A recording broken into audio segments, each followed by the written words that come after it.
Bienvenue dans notre étude du court livre de Philémon.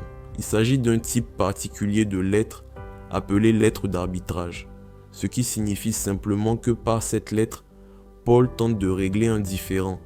Elle s'appuie sur des contextes historiques et juridiques complexes. Aujourd'hui, nous allons nous plonger dans ces contextes et voir ce que Dieu a à nous dire par l'intermédiaire de l'apôtre Paul. Philémon est une notaire des lettres de prison de Paul. C'est un exemple attachant de la façon dont les relations sont transformées lorsque les gens font l'expérience du Christ. Dans ce cas, la relation est entre un maître, Philémon, et son esclave rebelle, Onésime. L'esclavage est l'un des plus anciens et des plus grands maux de l'humanité.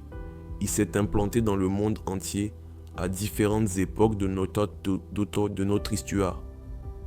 Si certaines personnes et civilisations ont pris position contre l'esclavage, il existe encore des formes de ce péché dans le monde entier. Malheureusement, même aujourd'hui, la croyance centrale de l'esclavage rejette complètement l'ordre créé par Dieu, dans lequel les êtres humains sont tous faits à l'image de Dieu. En d'autres termes, Dieu dit la vérité. Les gens sont des gens, pas des biens. Malgré cela, il semble que les auteurs du Nouveau Testament se concentrent sur le bien-être de Loswai et Nachis Passan en révolutionnaires sociaux, lorsqu'il s'agit de ces sujets. Cela est lié à une plainte commune que de nombreux juifs ont formulée contre Jésus pendant son séjour sur terre. Ils s'attendaient à ce qu'un messie révolutionnaire renverse les Romains qui les opprimaient. Au lieu de cela, Jésus est venu en tant que messie prêt à se sacrifier, déterminé à renverser l'asservissement de l'homme au péché et à ouvrir la voie de la paix entre Dieu et ceux qui se repentent. Jésus est doux, un artisan de paix, ce qui n'est pas ce que les gens pensaient qu'il serait. Et c'est beau et inattendu. En nous tournant vers l'homme dont la lettre porte le nom, Philémon, nous découvrons qu'il s'agit d'un riche païen qui vit à Colosse et qui y accueille l'une des réunions de l'église locale. Paul écrit cette lettre depuis sa prison pour encourager la paix entre Philémon et son esclave turbulent, nommé Onésime. Il se peut même que Paul ait envoyé la lettre avec Onésime lui-même, dans l'espoir qu'elle conduise rapidement à une réconciliation en personne. Le nom Onésime signifie profitable ou utile. Apparemment, Onésime est entré en conflit avec son maître en raison de vol, de perte de biens ou d'une inefficacité générale en tant que serviteur. Quelle qu'en soit la cause, Onésime s'est enfui et a trouvé le moyen de rejoindre Paul en pleine dispute en tant que nouveau croyant. Paul écrit alors à Philémon pour rétablir la relation brisée entre le maître et l'esclave. Il écrit pour les unir en tant que frères en Christ. Il existe une idée fausse commune sur le moment où Paul écrit cette lettre. Beaucoup de gens font l'erreur courante de penser que toutes les lettres de prison de Paul ont été écrites dans le contexte des actes 28 de son assignation à résidence à Rome. Nous avons de multiples raisons de croire que cette lettre a été écrite ailleurs, mais la plus convaincante est géographique. Philémon se rendrait de Colosse pour obtenir de l'aide. Éphèse, où Paul passe également un long séjour en prison, n'est qu'à environ 190 km, alors qu'il aurait dû faire 2900 km pour trouver Paul à Rome. Ceci, combiné à certains liens avec le droit romain et la nature de l'emprisonnement de Paul à Rome, rend beaucoup plus probable que Philémon ait été écrit pendant le séjour de Paul dans les prisons d'Éphèse. Il est utile de comprendre que les esclaves romains, en tant que propriété légale, avaient peu de droits, mais deux se distinguent dans ce contexte. Premièrement, comme un maître d'esclaves pouvait faire tout ce qu'il voulait d'un esclave, en tant que sa propre propriété, les esclaves avaient le droit de se cacher pendant un certain temps, permettant ainsi à la colère de leur maître de passer. De cette façon, les esclaves pouvaient parfois éviter que la rage de leur maître ne se déverse sur eux. Deuxièmement, un esclave avait le droit de demander l'aide de quelqu'un qui pourrait être en mesure d'influencer son maître pour qu'il fasse preuve d'indulgence à son égard. Ces appels à l'aide, souvent exprimés sous forme de lettres, sont bien connus dans le monde romain. Ils s'inscrivent pleinement dans le cadre de la loi Et dans le contexte de Paul, il s'établit un lien puissant avec l'Évangile.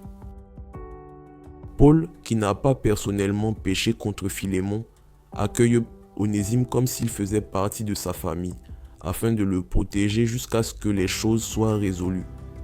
Paul fait cela pour aider à rétablir une relation rompue par les actes du serviteur contre son maître. Cela reflète le même chemin de paix tracé par notre ultime médiateur, Jésus, entre le plus sombre des pécheurs et notre Dieu saint.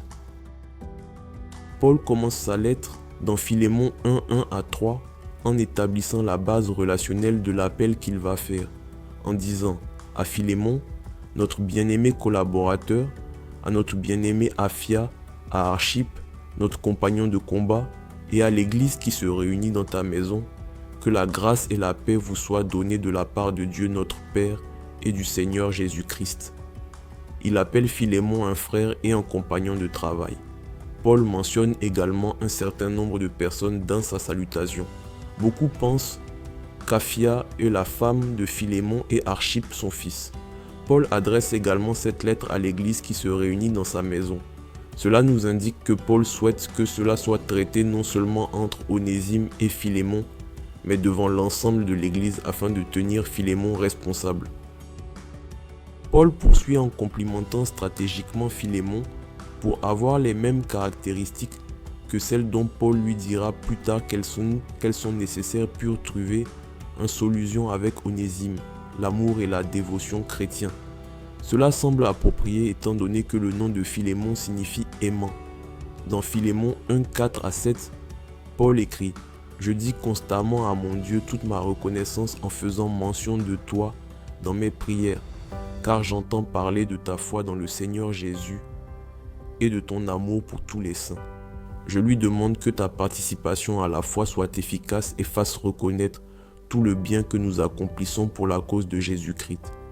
Nous éprouvons en effet beaucoup de reconnaissance et de réconfort au sujet de ton amour, car grâce à toi, frère, le cœur des saints a été tranquillisé. » Immédiatement après, dans les versets 8 à 14, Paul commence à exprimer son soutien à Onésime en écrivant « C'est pourquoi, bien que j'aie en Christ toute liberté de te prescrire ce qui convient, c'est au nom de l'amour que je préfère t'adresser une requête, moi Paul, qui suis un vieillard, et de plus, maintenant, un prisonnier de Jésus-Christ. Je t'adresse cette requête à propos de mon enfant, celui qui est devenu mon fils en prison, Onésime.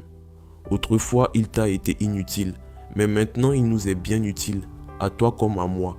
Je te le renvoie, et toi, accueille-le, lui qui est une partie de moi-même. » Paul est habile dans sa tactique et sa communication. Même s'il pourrait résumer tout son argumentaire en invoquant l'autorité de Dieu, il choisit plutôt de faire valoir la sienne. Il en appelle à nouveau au caractère de Philémon, comme il l'avait fait au tout début de la lettre. Il reconnaît intentionnellement les fautes d'Onésime publiquement, mais souligne également son humilité et son désir sincère de se repentir. Philémon a désormais une réputation à tenir face à son Église et à sa famille, être aimant même dans ces circonstances. Puis, comme Paul continue, il donne au maître une chance de sauver la face et de faire preuve de miséricorde en plaçant essentiellement l'avenir d'Onésime entièrement entre les mains de Philémon. Je te le renvoie, et toi, accueille-le, lui qui est une partie de moi-même. J'aurais désiré le garder près de moi pour qu'il me serve à ta place pendant que je suis en prison pour l'Évangile. Mais je n'ai rien voulu faire sans ton avis, afin que ton bienfait ne paraisse pas forcé, mais qu'il soit volontaire. Quant à Onésime, Paul le présente comme ayant changé à deux niveaux. Le premier concerne son caractère. Autrefois, Onésime était inutile pour Paul, Philémon et le Christ. Mais lorsqu'il est transformé par l'Évangile, il devient vraiment utile et efficace. Onésime change également sur le plan relationnel. Paul en est venu à l'aimer, l'appelant mon enfant et mon cœur. Il écrit également dans Philémon 1, 15 et 16. Peut-être a-t-il été séparé de toi pour un temps, afin que tu le retrouves pur touchure, non plus comme un esclave, mais bien mieux encore, comme un frère bien-aimé. Il l'est particulièrement pour moi. Il le sera d'autant plus pour toi dans vos rapports humains et dans le Seigneur. En raison de ces changements, Paul encourage Philémon à voir les événements entourant le départ et le retour d'Onésime sous un autre angle. Oui, il a été privé d'un esclave pendant une courte période, mais maintenant il peut être réintégré en tant que frère dans le Seigneur et en tant que meilleur serviteur. Au cas où cette transformation ne suffirait pas à réconcilier Onésime et Philémon ou à effacer la dette de ce dernier, qui n'a pas été remboursée depuis si longtemps, Paul continue en exerçant une certaine pression relationnelle en disant à Philémon qu'il lui paierait ce qu'Onésime lui doit. Paul termine maintenant sa lettre par un dernier point de pression indirecte. Épaphras, qui est le pasteur de l'église de Colosse, est avec Paul en prison et est témoin de toute la situation. Paul écrit dans Philémon 1,23 « Épaphras, mon compagnon de détention en Jésus-Christ te salue. » Paul dit en substance « Si votre pasteur et moi pouvons souffrir pour l'évangile en prison, pouvez-vous choisir de considérer la perte économique de temps, de travail et de biens que vous subissez dans une perspective éternelle. Onésime est maintenant un croyant, ce qui est plus important que tout ce que vous avez perdu. » Ici, Paul a mis en lumière les vraies priorités. Lorsque Jésus-Christ change les gens, il change leurs relations les uns avec les autres. Ici, le Christ n'a pas seulement changé Onésime, il a aussi changé Philémon. Les changements que Jésus-Christ a apportés dans la vie de Philémon lorsqu'il est devenu un de ses disciples devraient se répercuter sur sa relation avec Onésime l'esclave, qui est maintenant un frère en Christ. Aujourd'hui, l'histoire de l'Église a ajouté un élément à la fin de la lettre. On pense qu'Onésime n'est pas seulement accueilli par Philémon comme un frère, mais qu'il devient ensuite l'évêque d'Éphèse, ou un pasteur de tous les pasteurs de la région. Selon ce récit, Onésime passe d'esclave à frère, puis à pasteur des pasteurs.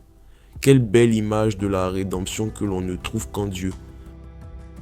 En ce sens, le livre de Philémon reflète l'évangile lui-même. Dans Onésime, nous voyons le perdu qui est retrouvé, l'inutile qui devient utile et le vieux qui devient nouveau. Ce message de transformation est le message de l'évangile. Nous trouvons même une image de l'expiation substitutive lorsque l'apôtre Paul dit dans Philémon 1,18 « Et s'il t'a fait du tort ou te doit quelque chose, mets-le sur mon compte. » C'est une image de ce que Jésus-Christ a fait pour nous. Lorsque Jésus-Christ est mort sur la croix pour nos péchés, il a essentiellement dit au Père « Tout ce qu'ils doivent, mets-le sur mon compte. Je paie pour cela. » En fin de compte, nous avons une vision de la miséricorde chrétienne. Jésus nous met en garde dans une parabole de Matthieu 18, 32 à 35 par les paroles d'un roi miséricordieux à un serviteur impitoyable mais pardonné. « Méchant serviteur, je t'avais remis en entier ta dette parce que tu m'en avais supplié. Ne devais-tu pas, toi aussi, avoir pitié de ton compagnon comme j'ai eu pitié de toi ?» Paul supplie également Philémon de pardonner à ce nouveau croyant, Onésime, de la même manière que le Christ lui a pardonné. Aujourd'hui, laissez la miséricorde rédemptrice du Christ couler dans votre vie et vers les autres.